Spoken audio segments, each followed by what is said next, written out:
Jolene with Home Stitchery Decor. Back again today to give you guys a tutorial again on basically sewing basics. We need to get these covered off for some of the newbies here, and they asked for basically a description of the basic items that they could use if they were even just barely getting started. So I'm going to break it down for the people. And if you like these videos, be sure to hit subscribe.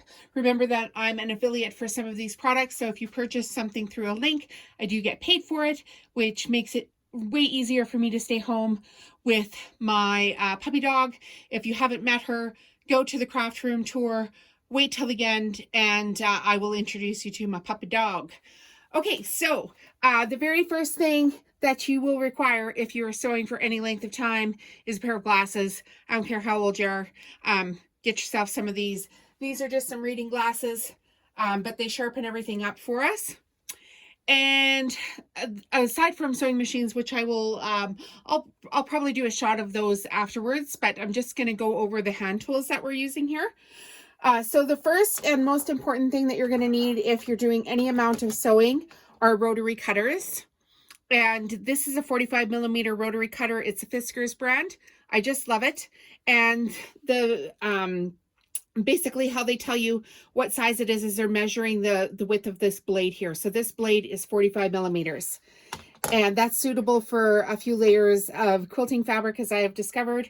And if you're doing any depth with batting, which I often do, I like the 65mm Fiskars rotary cutter.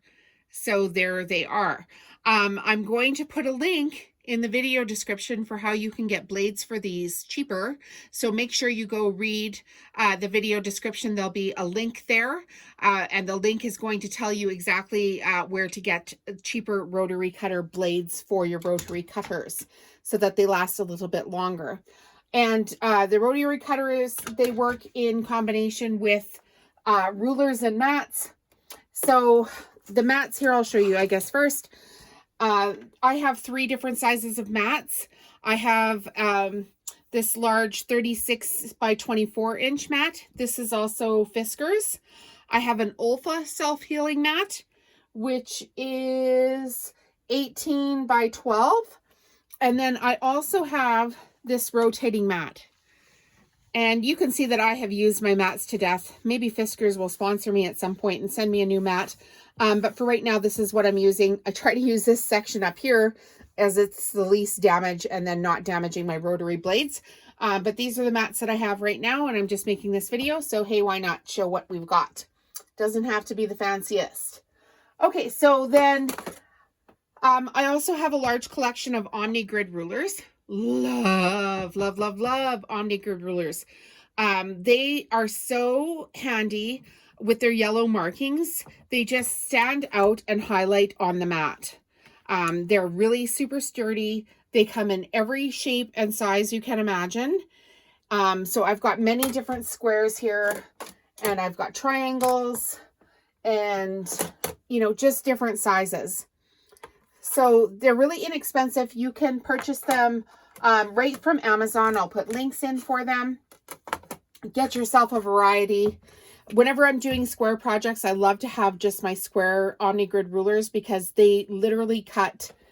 You can put your fabric down on your rotary cutting mat and then just literally just push this down on a piece of fabric with your rotary blade and then pivot and cut it and then pivot and cut it. So handy. Love having those. So make sure you get some square ones when you're shopping. And okay, so that's covered. You always need a good pair of tiny little snips. I have a couple different selections of these. So I have the ones that you stick your fingers in, cut.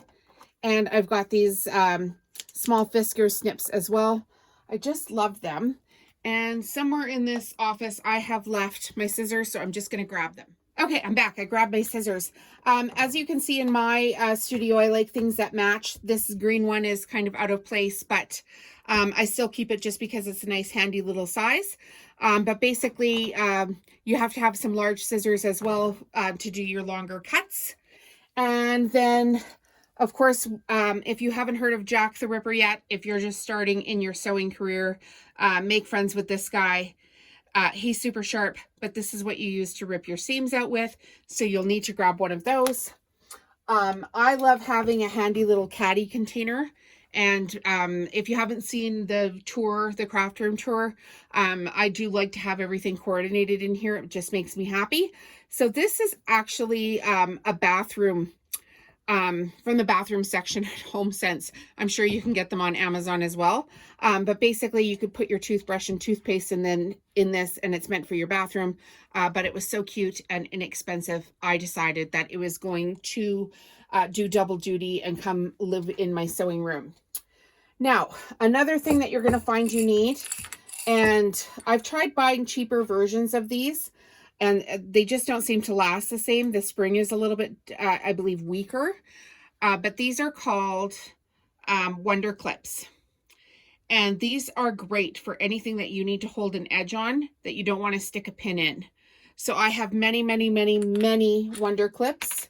I had them in different colors that I had bought, you know, just the off-brand version of them, and they just snapped. So that didn't work out very well for me. And then, of course, you're going to need your pins and needles. And I don't like anything that doesn't coordinate. As mentioned, I'm a little bit, oh gosh, OCD or something like that. But basically, this is a picture frame that I found that was super cute. And then I just got some roll cork from the craft store, and I put it back into the back of the picture frame, took the glass out, and now I have the perfect place for all of my upholstery and tapestry needles. So these all stay together on this one pin cushion here. And the second pin cushion that I have, again, is just a picture frame that I've taken out, and I've replaced the insides of it with some steel wool and batting, and then glued everything back together. So it's super handy. I actually sell quite a few of these at the craft markets when I put them out, and I just use some scrap fabric for the front of it. And then my needles get sharpened every time I push them in there because there's some steel wool behind it. And for the price of needles, I just like the look of this better. So if by chance I happen to ruin a needle or two, I can always just replace them with a new needle. So there is some pins and needles that you're going to need. Now, another thing that you're going to find super handy, and you can just get these at any fabric store or again on Amazon. These are tape measures. So you will use these endlessly for the end of your life. Try to get the one that's got centimeters on one side and inches on the other, because even if you're American, some patterns are going to come with centimeters on them. A lot of patterns now are European, and anytime you need to quickly measure something, these are just the bee's knees. I keep one handy all the time. And the next thing that we love is Mary Ellen's Best Press. Again, you can get this on Amazon. It comes in different scents and is shipped right to your house. So my favorite scent is lilac. This one's unscented, but the day I had to restock, I actually have like a huge bottle of this with this one. The day I had to restock, the lilac was out. And you know, COVID, everything ran out. So I just did what I had to do. And then you're going to need an iron. I have this Black & Decker iron. Basically what happened with this one is my other iron had died, and again, COVID. So we just ran to the store that was the closest to us. And in this scenario, it was Canadian Tire. And I actually on purpose picked up the irons just to weigh them, because I really like a heavy iron. I find it works very well for my crafting projects. I don't like anything weak and flimsy. I want the extra weight of it to press down on the fabric. So make sure that you get yourself a really good iron. And then another fun thing that I have in my craft studio, and you'll probably see them in all of my videos and wonder, what the heck is she doing with those? But I like to have great big bowls everywhere. So I have many different sizes and colors. Well, that's not true, not colors, but details. The colors are all white. And again, I can make these into pin cushions, but what I do with them in my studio is I basically have them next to each workstation. And then as I'm clipping threads off, I can just toss them into this bowl, and then that's less cleanup for me later. So as you can see, I have Christmas ones. I just have them everywhere. They're all around here. So when you're looking at my videos again, you'll think, oh my goodness, she's not crazy. She's actually just really tidy. Okay, so if I was going shopping for sewing supplies, this is absolutely what I would start with. And then I would add on a couple of little things, like this is called a little, I think it's the purple thing. And it literally says that on here. The purple thing, T-H-A-N-G. And this is a great little turner tool. So anytime you have a project that's got to be turned inside out and then you need to poke the edges up in, this thing is the bomb. And I also use this tiny little tip here when I'm at the end of my sewing on my rugs, and the last little edge of it has to be tapered in, and then you need to catch that with the needle in the sewing machine. I can just gently push that over and hold the piece of fabric in underneath the needle. So I think this thing was like $4 or $5, and it is the absolute bomb. I just love it.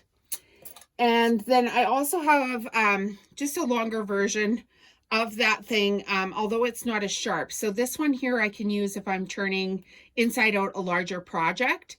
And I also like this edge for the corners of my envelope pillowcases, because I find it doesn't poke through at all. There's no risk of it poking through. So that's basically just a turner. You could even just use a chopstick, although this one doesn't split and it's really quite sturdy. Okay, so yeah, basically that's it. If I was starting sewing, I would start with these items, and then I would add in sewing machines. I have a video on my Singer Confidence Quilter sewing machine that I just did. It's a basic video. It shows off the stitches, and it goes through with how to thread the machine, and those machines are available on Amazon as well. And yeah, so let's call it quits for today's video. If you're liking them, be sure to hit subscribe, and we'll see you in the next one.